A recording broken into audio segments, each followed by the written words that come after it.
夏も真っ盛りという感じなんですが、皆さんは夏バテもしないで頑張ってますか？今週はですね、夏の暑さも吹き飛ばすようなホットな話題をお届けしたいと思います。おはようございます。高倉涼子です。パソコンもいよいよ16ビット、32ビットと高速大容量時代に突入しているようですが、それに伴ってソフトウェアを共有するエミュレーターソフトについて今週は特集したいと思います。それでは早速先日行われました記者発表の模様からご覧ください。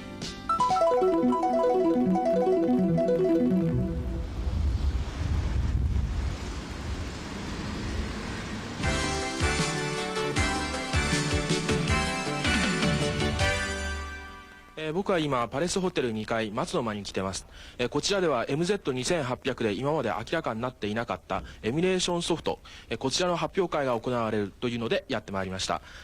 今ですね、エミュレーターとは何か、あるいはエミュレーターでどういうソフトが動くのか、その辺のところを説明が行われているようなんですが、早速見てみたいと思います。前回の新製品発表会の中で私はご質問に答えてエミュレーションソフトウェアの研究をやっております、こういうふうにお答えをいたしました。私どもの本日のご報告はエミュレーションソフトバージョン 2.0 上で動作する PC98UV2 アプリケーションソフトウェアというところでリストアップをしてございますが、ワープロにつきましては一太郎、トゥインスター2、ワードスター、武蔵、小次郎、VJE ペンの計6本、その後スクリーンエディター、あるいは表計算、データベース、グラフィック、ゲームと、この23本につきまして確認を終えました。本日この発表を機にですね、シャープの名でもってこの23本は走りますということと、今後のこれらのソフトウェアのバージョンアップについて真面目に対応をしてまいります。このことは私どもはエミュレーターというものの進化というのは決して世の中の3500本4000本を動かしに行くのが我々の今後の進化であるとは思っておりません。最もよく使われているソフトを動ける環境をご提供し、それを今後も真面目にそのサポートを続けていくということが一つこういう意味での市場のニーズではないかと、このように考えております。再度確認をしつこいようですがさせていただきたいんですが、私どもは98の互換機を作るつもりは毛頭ございません。先ほど実は僕このエミュレーターを開発された方とここでちょっとお話したんですけれども、なんかエミュレーターの内部構造とかですね、こんな風に動いてるんだとか、トラップをかけて、IO をシミュレートしてるとかですね、いろいろそういった貴重なお話も伺ったんですけれどね、それ聞いてて、いやエミュレーターってもなかなか難しい、構造じゃないかな、ちょっと僕も解析とかしてますけど、相当高度なプログラムだなっていう気もしました。エミュレーターですか。また今日はなんか新しい言葉をね覚えそうですけれども、それでは一体エミュレーターとは何なのか、その辺からちょっとドクターに聞いてみたいと思います。よろしくお願いします。はい、こんにちは。ドクターパソコン宮永です。エミュレーター、あるいはエミュレーションシステム、エミュレーションソフト、懐かしい言葉です。と言いますのはね、これは決して新しい言葉ではございませんで、大型コンピューターの世界ではもう20数年前からですね、しょっちゅう常識的といいますか当たり前に使われてきた言葉なんです。どういうことかって言いますとね、大型コンピューターっていうのは値段も非常に高いわけなんですけれども、どんどん技術が日進月歩で進んでまいりましてね、新しいコンピューターが発表になるためにそれまでに蓄積された膨大なソフト、大型コンピューターだけにね作るソフトも大変長いものが多くってですね、労力もかかっているわけです。それが使えるのか使えないのか、そこで考え出されたのがですね、新しい高性能の機械を持ってそれまでの機械の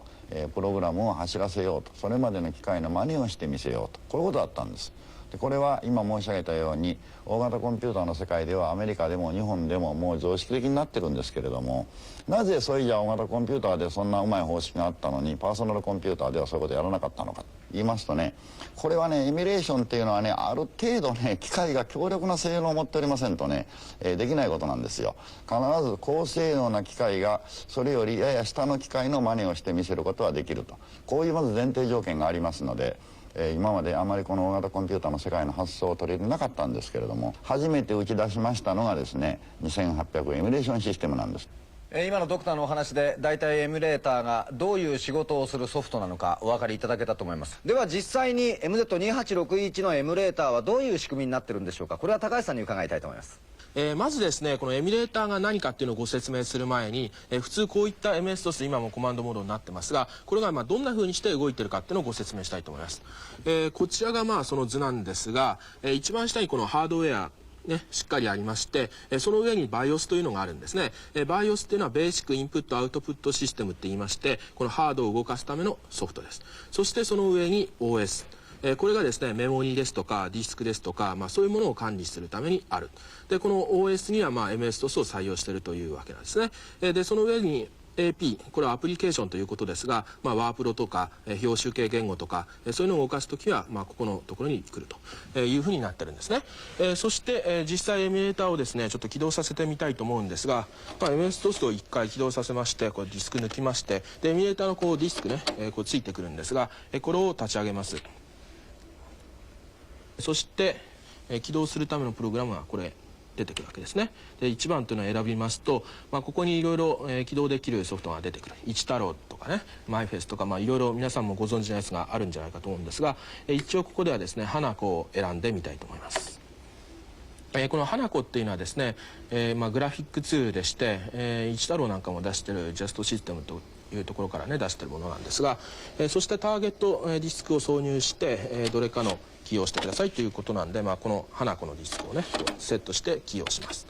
そうすると起動するんですが、この今のエミュレーターというのは一応このアプリケーションとして起動するんです。ところがですね、今みたいな操作を行うと実際にはこの、BIOS の上で OS の下、この位置にエミュレーターというのが来るわけなんですね。それで実際この MS-DOS という同じ共通の DOS を採用してれば、このアプリケーションソフトっていうのは大体どのパソコンでも動くと、これが本当は建前なんですね。ところがこのアプリケーションの中でこういった BIOS とかハードウェアを直接操作するものがある。そこで OS が同じでも動かない、そういう問題があるんですが、このエミュレーターをですね、この位置に入れることで実際このアプリケーションから BIOS とかハードウェアを直接操作しても、一旦このエミュレーターの方が受け皿になって同じような環境を与える、つまりトラップしたりとか、そういうことなんですがやるわけですね。そうすれば同じアプリケーションが動くというわけなんですね。ちょっと図形の読み込みなんていうのをご紹介したいと思います。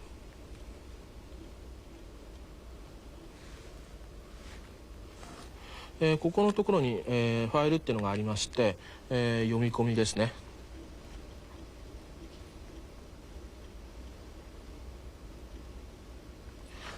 そうですね、地学なんていうのはちょっとこれ地学のテストっていう意味なんだと思うんですけどね、読み込ませてみたいと思うんですが、こういうですね、エミュレーター方式っていうのの特徴を挙げれば、8ビットパソコン、MZ2500 とかそういうもので、蓄積してきたソフトっていうのが、自分でソフトを作ってたくさんあるわけですね。でこのソフトを活かしながら、他のターゲットパソコンのですね、プログラムなんかも動くと。加えて言うならばですね、こういうMZ2800 の場合には、65000色のグラフィックスとか、あるいは書院28みたいなそういう優れた機能がありますからね、そういう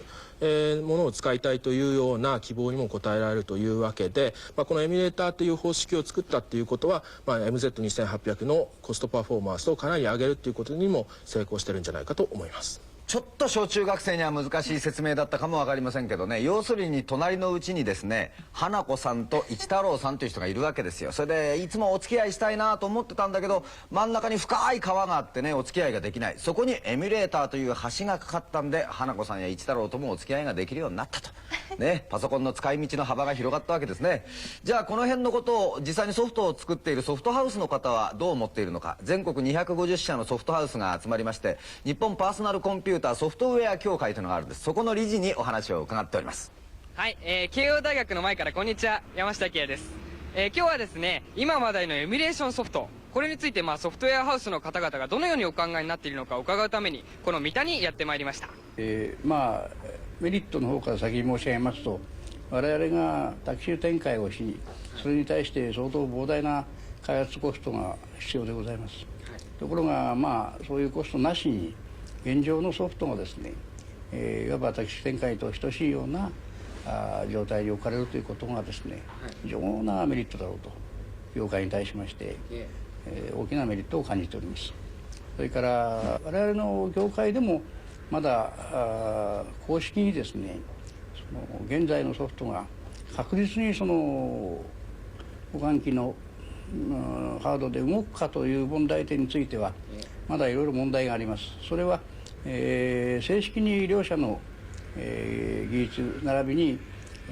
その他の部門で徹底的な検討を加え、かつまた共同作業でそれを確認するという作業がまだ行われておりません、オフィシャルに。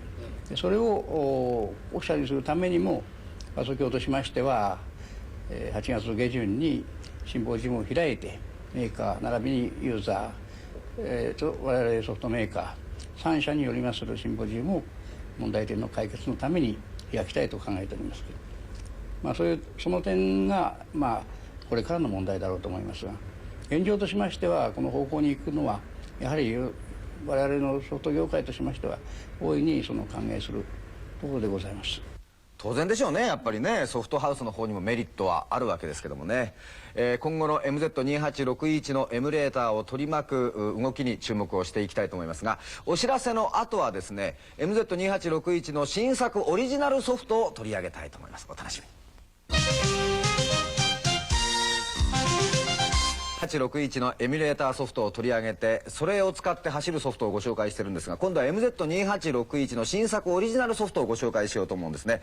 実は今日スタジオにソフトハウスの方にお越しいただきました、パレットなどのソフトでおなじみのダイナウェアの木原さんです。よろしくお願いします。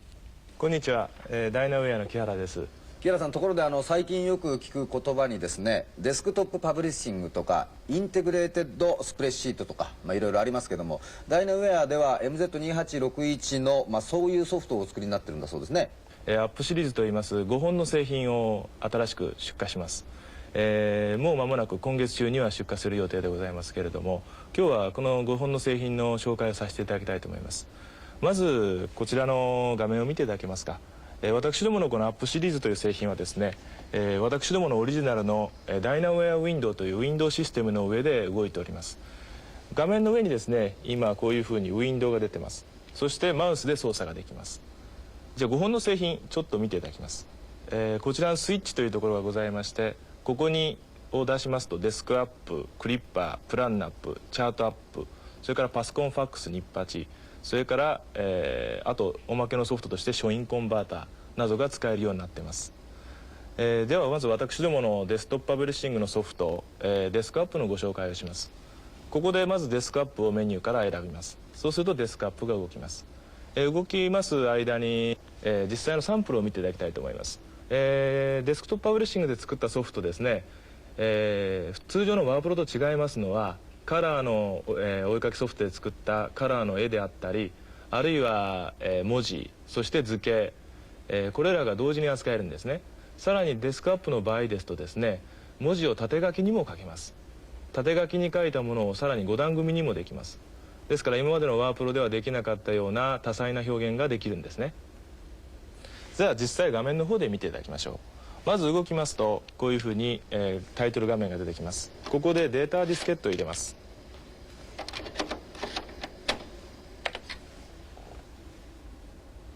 データディスケット入れますと、データディスケットの中身がこういうふうに絵と文字の形で現れてくるんですね。そして例えばマウスを使えばウィンドウの大きさを変えたりできます。じゃあ実際にこの中で一つサンプルの文章を開いてみましょう。この中にある例えば先ほどと同じ新聞文というものです。これを開きます。普通でしたらここでキーボードで何とか叩かないといけないんですが、これもマウスで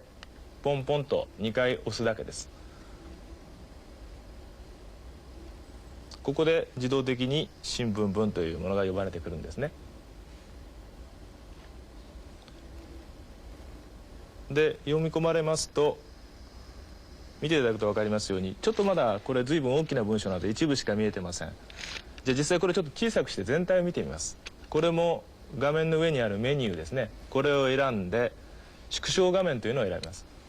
これもやはり私どものダイナウェイウィンドウの特徴で、全体を見られるんですね。しかもこれ普通のレイアウト表示ではありません。この上でそのまま編集、それからキーボードから入力も行えるんですね。じゃあ実際ちょっともう一段階大きくしてみましょう。こういうふうに何段階かの大きさが選べます。ここにペケが出てますけども、ここはですね、実は写真が入るんですね。ちょっと選んでみます。下は文字が入ってますけども、こちらには実はイメージ、今は実はこれはイメージスキャナーから取り込んだタイトル画面が入ってます。そしてタイトル画面、そしてこちらに縦書きの文字が入ってます。これもただ単に縦書きができるだけじゃないんですね。縦書きの、画面に表示している上で、さらにこのまま編集もできます。それからですね、メニューの中にはこういう図形のメニューもありますので、このソフトワープロとしての機能だけではなくて図形も同時に扱えるんですね。ですから図形、文字、そして写真などのイメージ、これが統合して扱えるというのが、デスクトップパブリッシングソフトの特徴だと思います。まあ大手の新聞社なんかね、もちろん割り付けは今コンピューターでやってるわけですが、自分のところにあるパーソナルコンピューターで例えば学校新聞の割り付けができるなんてのはこれ最高に面白いですがね。パソコンサンデところでーではインテグレーテッドスプレッドシート、こちらの方はどういうものただいなんでしょう。まから30チャートア秒後にップというのはですね、私どものアップシリーズの中の表計算とグラフを行うソフトです。で実際インテグレーテッドスプレッドシートとはどういうものか、じゃあ実際のサンプルを見ていただいた方が分かりやすいと思います。サンプルを見ていただくと分かりますように、もちろん表計算ですから表が扱えます。さらに見ていただくと分かりますように、円グラフであったり棒グラフであったり、さらにちょっと右側を見ていただきますと、イメージが入ってますね。ですから絵も扱えますし文章も扱えます。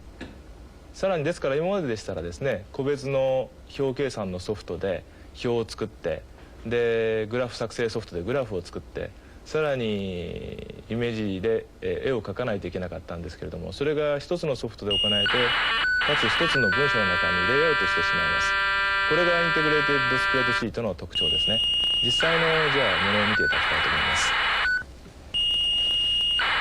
画面はですね、アップシリーズのソフト、これ全て同じです。ですから見た目はほとんど変わりません。ここにチャートアップと書いてなければ全く先ほどのディスクアップと同じじゃないかと思われるかもしれませんね。でここで一つサンプルを開いてみましょう。こちらに編集入門となります。これを開いてみます。操作は全く同じ手順で行いますので、アップシリーズ一つ覚えてしまえれば、あとはほとんど同じ使い方ができるんですね。ここに表が出てまいりました。これ一見普通の表計算と同じに見えますね。でここでさらに枠表示というのを選んでやりますと、見慣れた表計算風の画面が出てきます。もちろんこの中では普通の表計算として動かせます。さらに先ほどと同じように縮小画面使ってみますと、全体のレイアウトが見られます。ここでじゃあ新しくもう一個グラフを作ってみます。まずグラフを書く範囲をマウスで指定してやります。ワンタッチで枠が指定できます。そしてグラフにしたい範囲を表の中から選んでやって、でグラフにしましょう。そうするとこういういろんなグラフが選べます。棒グラフであったり折れ線グラフであったり、今棒グラフしてみますね。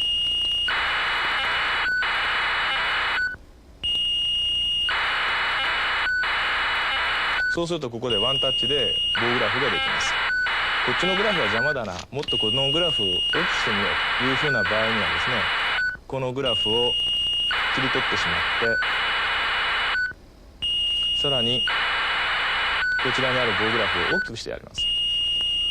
そうすると自動的にグラフが大きくなる、ワンタッチで変更ができてしまうんですね。ですから今まででしたらのりとハサミで随分苦労して作られてたような報告書もワンタッチで作れてしまいます。なるほどね。こうやって見ていると本当になんか発想の転換が必要ですね。今まではパソコンでこういうことをやってみたいとか、こんな仕事をやらせたいっていうことで頭をひねってたわけなんですが、今度は違うんですね。パソコンがあればこんなこともできる、こんな仕事もできちゃうという、木原さんやっぱりそういう時代になったんでしょうね。そうですね、こ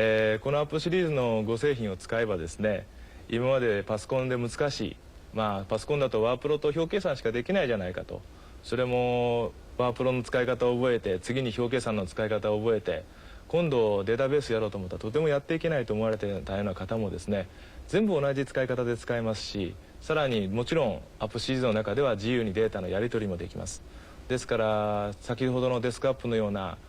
社内報のような新聞を作ったり、さらに営業報告書であったり、さらに学校のレポートですね、論文なんかも書けます。ですからこれを使えばいろんな新しい使い方が広がっていくと思いますね。これから一生懸命頑張って、私なんか内知恵をひねってですね、プログラムを作るよりもやっぱりソフトの方でパソコンの環境を変えてくれると、そういう時代じゃないかなと思いますけどね。木原さんどうもありがとうございました。さてお待ちかね、次のコーナーです。ゆういち&あきらのパソコンこれがテクニックだ。はい、今週はですね X1 用のトップルジップ、このゲームのコンティニューコマンドっていうのをご紹介しようと思いますが、ただこのゲームはね F5 のキーを押しますとゲームオーバーになった時にアイテムを持ったまま再び最初からできるっていうのは皆さん知ってる方も多いと思いますけど、それ以外にもですねやられた面から再びコンティニューするっていう隠しコマンドもあったんです。でそれを今からご紹介したいと思いますが、ゲームが動いている時にですねコントロール P で画面を一回中断させます。そしてここでですねジッピング号を応答せよってローマ字で打つわけなんですが、打ってみますと ZIPINGOUTOUSEYO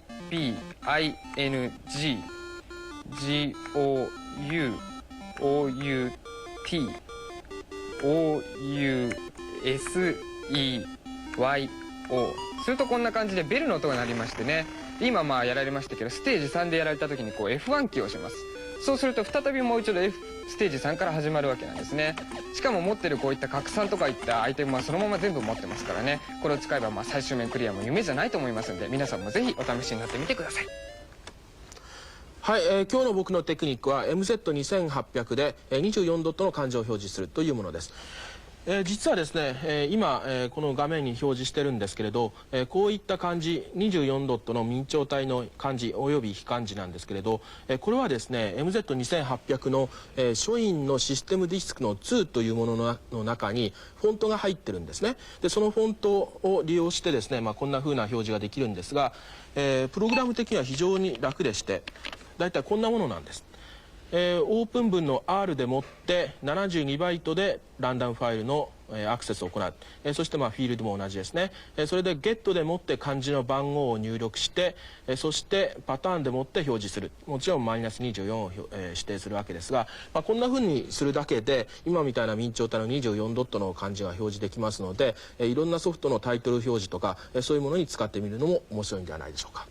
いやー、いつもながらお二人のマル秘テクニックすごいですね。この二人には夏バテなどないようですけどね。さて、今週の最後はお楽しみソフトプレゼント、何でしょうか。はい、今週は先ほど木原さんがご紹介なさいましたアップシリーズの中からチャートアップを3名の方にプレゼントいたします。はい、このソフトはですね本当にもう多種多様な機能がありましてね、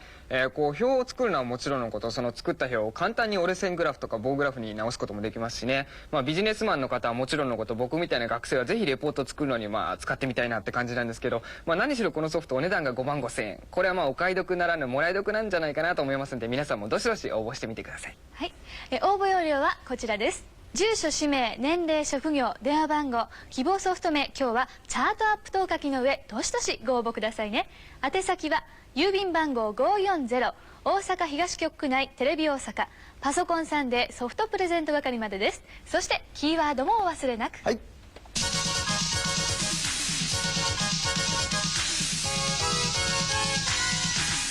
お大変わかりやすいキーワード、こちらが今日のキーワードですね。忘れずに書いてください。ということで今日は MZ2861 のエミュレーションソフト、それからですねデスクトップパブリッシングという難しい言葉なんかも出てまいりましたけどね、パソコンライフ、皆さんのパソコンライフも一層広がるんじゃないでしょうか。さて来週は恒例のお便り特集をお届けしたいと思います。皆さんからのご質問お待ちしております。特に私宛てへのご質問、答えられないかもわかりませんけどもお寄せください。それではまた来週お会いしましょう。ごきげんよう、さよなら。